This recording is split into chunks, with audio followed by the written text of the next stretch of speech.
Buenas tardes, profesora. Este video será sobre las situaciones políticas, económicas y sociales que atravesó Perú de 1930 a 1980.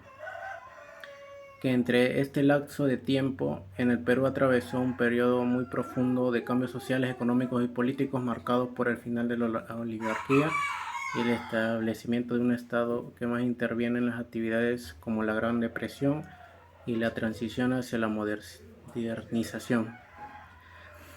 Y este video sería para aclarar en cómo, en cómo lo social, económico y político pudo afectar en nuestro futuro de hoy en día en el método de gobierno del Perú, ya que en ese entonces fuimos, por así decirlo, una dictadura militar y crisis de violencia política. La cosa que en un cierto punto de 1930 llegó a un punto de inflación en la trayectoria económica peruana.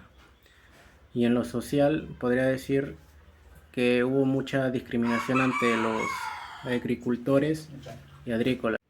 Y este video en sí saldría formar unos tres argumentos y una conclusión para ver para ver por qué nuestra postura en sí como grupo es de que sí afectó drásticamente en el aspecto de esos tres aspectos para nuestro gobierno actual, ya que como sabemos actualmente nuestro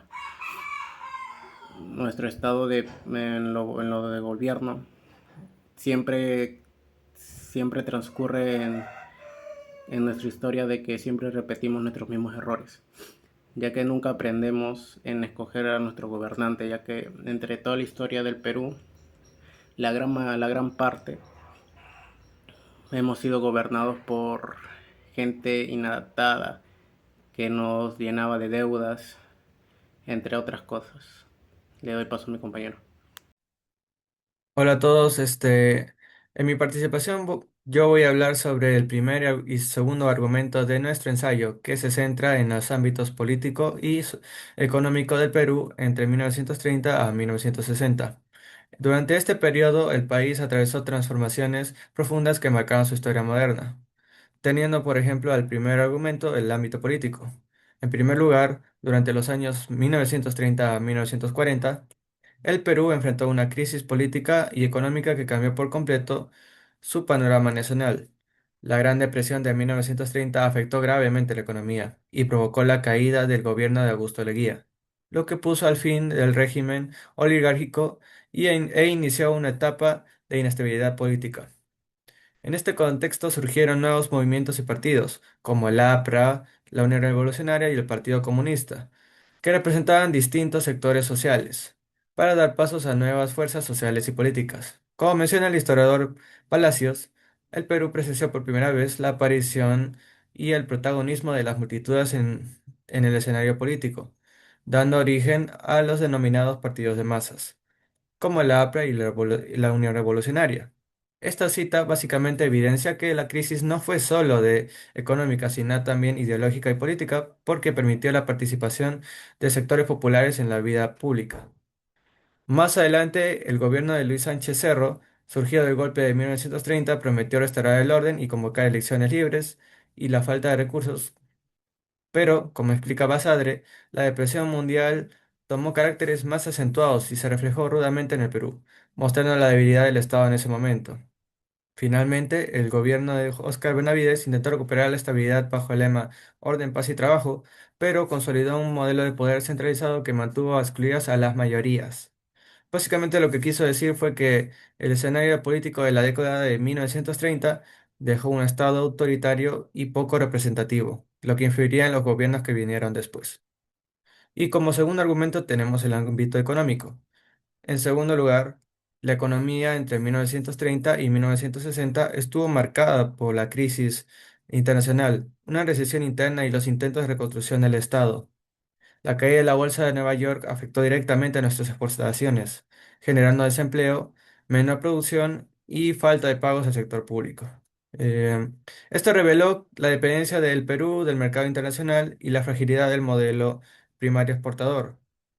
Según Seminario y Baltrán, sus estimaciones más o menos fueron que la caída de la demanda externa y del gasto público llevó a una fuerte contracción de crecimiento económico peruano, que demuestra que el país necesitaba diversificar su economía y fortalecer su mercado interno para evitar crisis similares. Sin embargo, las élites mantuvieron el mismo modelo exportador, impidiendo una verdadera transformación estructural. Como señala Segarra en su cita, el gobierno prestó atención a las demandas de las organizaciones populares cuya presencia aumentaba con el transcurso de los años. Aún así, el sistema seguía siendo excluyente, concentrando la riqueza en pocas manos y dejando de grandes desigualdades sociales. En conclusión, las políticas económicas de la época no modificaron las estructuras de poder ni la dependencia externa, y esto sentó las bases de los conflictos económicos y sociales de las décadas siguientes. Bueno, comenzando, yo voy a explicar lo que sería el ámbito social y las conclusiones. Comenzando con el ámbito social, a partir del siglo XX, específicamente durante el mandato de Manuel Odría, empezaron a haber unas grandes migraciones desde lo que sería la sierra hacia la ciudad que sería principalmente Lima. Todo esto debido a los cambios que hubo en la mejora de evitar enfermedades debido a este mandato que tuvo.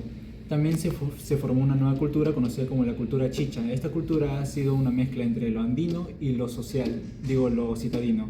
Esta mezcla no le agradó del todo a las élites criollas, lo cual produjo un poco de discriminación, pero lo cual con el tiempo hemos aprendido a no a ser parte de nuestra cultura. En conclusiones, se podría decir que entre 1930 a 1980 hemos tenido cambios políticos, económicos y sociales importantes, como podría ser la importación, que en realidad nos ha tenido limitados en lo que sería las ganancias que podemos obtener, y en lo social, que podría ser las nuevas culturas que se formaron, como sería la cultura chicha, lo cual podría dar lo cual sentó las bases de nuestro nuevo Perú que tenemos a día de hoy.